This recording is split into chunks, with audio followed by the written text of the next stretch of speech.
As a basketball player from afar, I think most people look at you as like a coach on the floor, right? Like you're directing everything. Like I said, once you watch the game, you can hear you because the microphones pick up that's on the rim. You can hear your voice.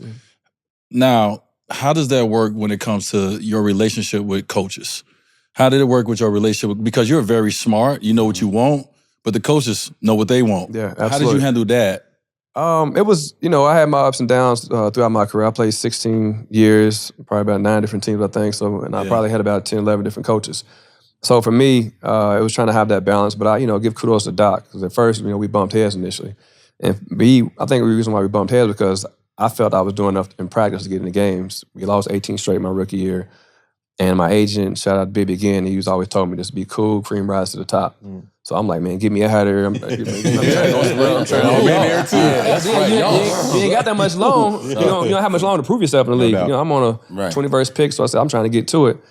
And like I said, I just got the great advice, it's cream rise to the top. That summer, 7 players got traded. I was fortunate to stay there. So for me, Doc was on me. Yeah. He was on me daily. He was tough on me because he had a similar situation where he played with a lot of greats.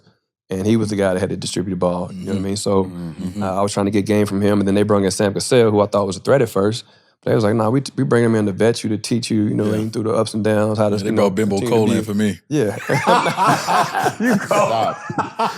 Shut up, stop. Don't do that. Bimbo Cole. No, for real. They brought Bimbo Cole in for me. So yeah, you got Sam Cassell, I got Bimbo Cole. Shout out to Bimbo Cole.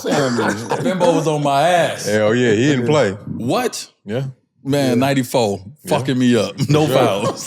Shout out to Bimbo Coles. Right. But now what you said about, like, Doc gave me the keys. Yeah. You know what I mean? Like, he told the guys, hey, you get the rebound, get him the ball. And y'all take off. So, he elevated me. You're as good as your coach believes in you. And that particular year, those years I was fortunate to play for a coach like Doc, because if I go to Phoenix, where I was drafted at, play behind Nash for a couple years, obviously, I'm not sitting in the seat talking about the same things, most likely. Get that little bump, like, hey, man. Come on now. He up next, Doc. Yeah. Doc get a lot of flack out here. Yeah, for sure. Doc get a lot of flack out here. For sure he does. He does. But shout out to Doc, man. I love hearing great stories about Doc because we don't get a chance to always hear these great stories about Doc. They like to pick on Doc for other reasons. The little stuff. Shout out to Doc. But Doc was a point guard, too. Doc was he went to Marquette. I just thought I'd throw that out. just in case the audience didn't know. I don't even know if you knew. Just in case young pups didn't know, you right. I seen Doc the went jersey to up on the Marquette. wall when I was up in Marquette. All right, okay, shout out. I seen that. That's my guy. But that shows why point guards convert quicker to great coaches. Yep, no doubt. Yeah. Though, watching you grow and go from a player to coach, you're a defensive coach. But most people don't know that Tom Thibodeau was your defensive coach on those Boston. Shout out to Tibbs. Yeah, shout out to Tibbs. So when you're looking at your tutelage, your teachers, when people are looking at why you should be a head coach, they got to go really look at who mentored you and taught you the game. And Thibodeau is T-Lou, that's a real one. T-Lou had a staff. I mean, like they brung the right, shout out to Danny Ainge, man. Danny Ainge brought the right people in. Shout out to Danny. Brought the right people in. Again, just to support me, like I said, raising the village, just the right people around me that I loved, listen to and respect at a high level. Yep. And genuinely gave me the game. Because again, a lot of people, when you have a player like yourself or myself, as far as, they can be intimidating or you don't want to give them the game or it comes off as, oh, he thinks you know it all. But it's not coming from a humble place that whatever is for the greater good of the team, that's what we're trying to bring to the game. So what type of coach are you, man? I would love to know that. What type of coach are you? I know you're dealing with 7th graders that's playing at an elite level, but what type of approach do you take to the game? Like, how do you motivate your players to do what you need them to do? By showing them to trust me. By gaining their trust first and foremost, understanding that I care.